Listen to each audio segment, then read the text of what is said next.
Perhaps more than anything else, critically acclaimed director Guillermo del Toro has become an icon of fantasy, with a public love for monster films and horror.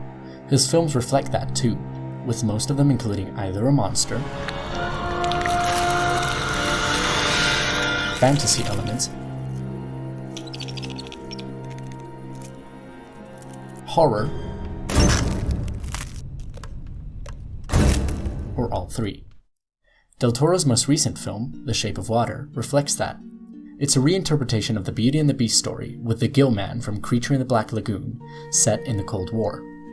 The film was critically acclaimed, winning several Academy Awards, including Best Picture and Best Director, and was lauded as Del Toro's best work since his other most acclaimed film, 2006's Pan's Labyrinth.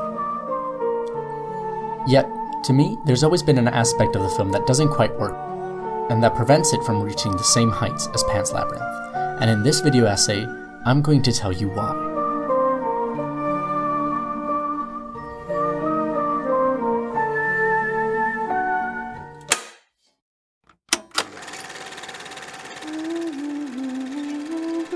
Del Toro's films work by establishing a reality and then subverting it with a fantasy. Soy un fauno. In The Devil's Backbone and Pan's Labyrinth, the reality is the Spanish Civil War. In Shape of Water, it's the Cold War. The more brutally real the environment the film establishes, the more fantastical the fantasy elements seem. The ghost of Santi in The Devil's Backbone, the fairy tale-like adventure of Pan's Labyrinth, and finally, the creature in Shape of Water. However, to me, in Shape of Water, the creature doesn't seem that magical. Sure, it's got an absolutely fantastic creature design, and is quite possibly Doug Jones' best performance. I fully believe it's alive and real. But to me, the problem isn't the creature itself. It's the setting the film has made for it. Let's take a look at Pan's Labyrinth.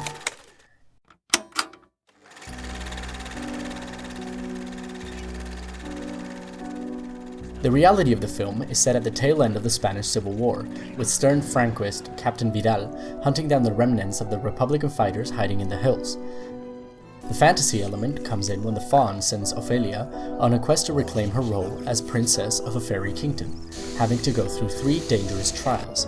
The film becomes a sort of epic fantasy. Now let's look at Shape of Water.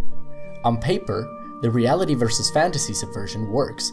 The film is set in the middle of the Cold War, with the threat of nuclear war with the Soviet Union, the space race, etc.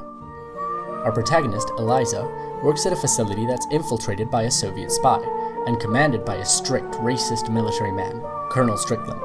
Then, Eliza falls in love with the creature they have captive in the facility, turning the film into a Beauty and the Beast story. In theory, this should work. The reality is harsh and delves into the tension of the historical period. The creature is fantastical, expertly designed, and doesn't clash too harshly with the environment of the film. The romance is well done and organically built up. In theory, all of this should work. And yet, to me it doesn't. And I think I've figured out where the problem lies.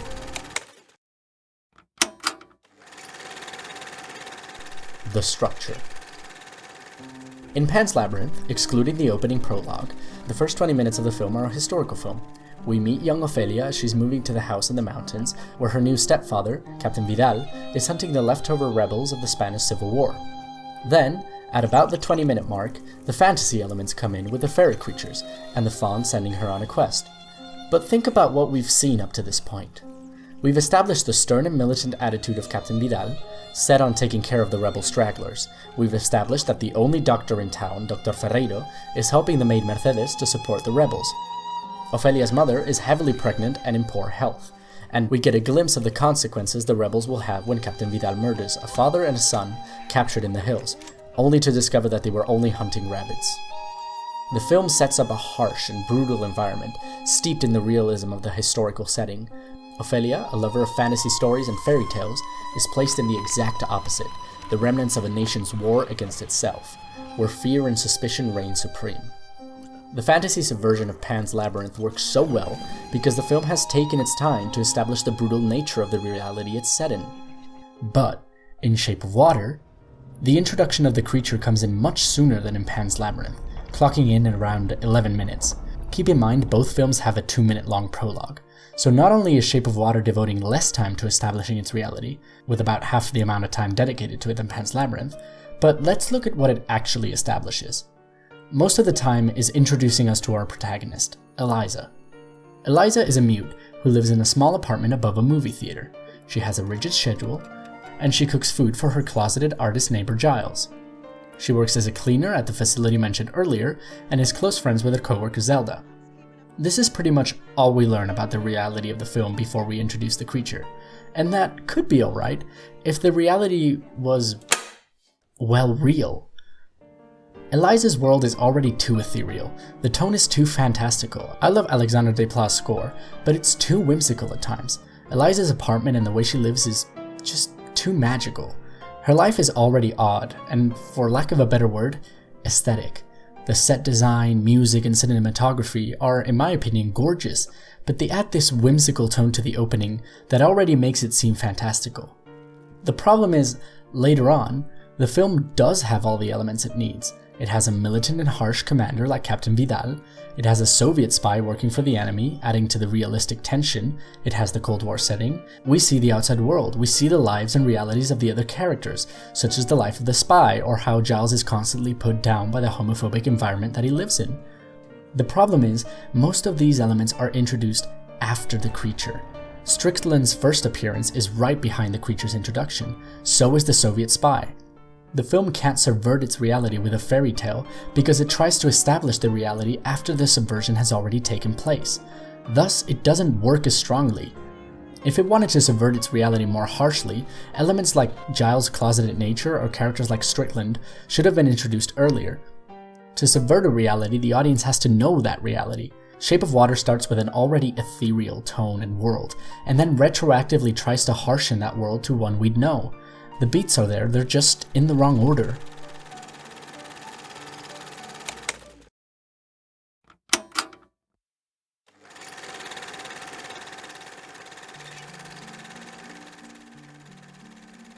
Now, does this weaker subversion reduce the quality of the film? That's up to you. The film's focus is the romance between the creature and Eliza, and thus it makes sense to introduce the creature earlier, to have the relation grow more organically throughout the film. And like I mentioned earlier, I think it does. However, to me, I find that Pan's Labyrinth managed to balance the reality versus fantasy better than Shape of Water. And I also found the variety of locations and ideas to be more interesting and distinct when watching it. It's all up to you. Give it a watch and decide for yourself. Thanks for watching. Feel free to do what you like, maybe watch another video or start a discussion in the comments. I love hearing what you have to say and recommend me to watch. It all helps a lot, thanks.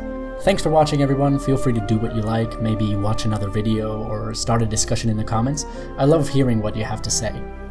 My next video is currently in the works. I'm thinking maybe something on Dracula, but I'm not sure yet. I do have social media, it's linked in my profile so you can talk to me there as well. Thanks for watching, and I'll see you next time.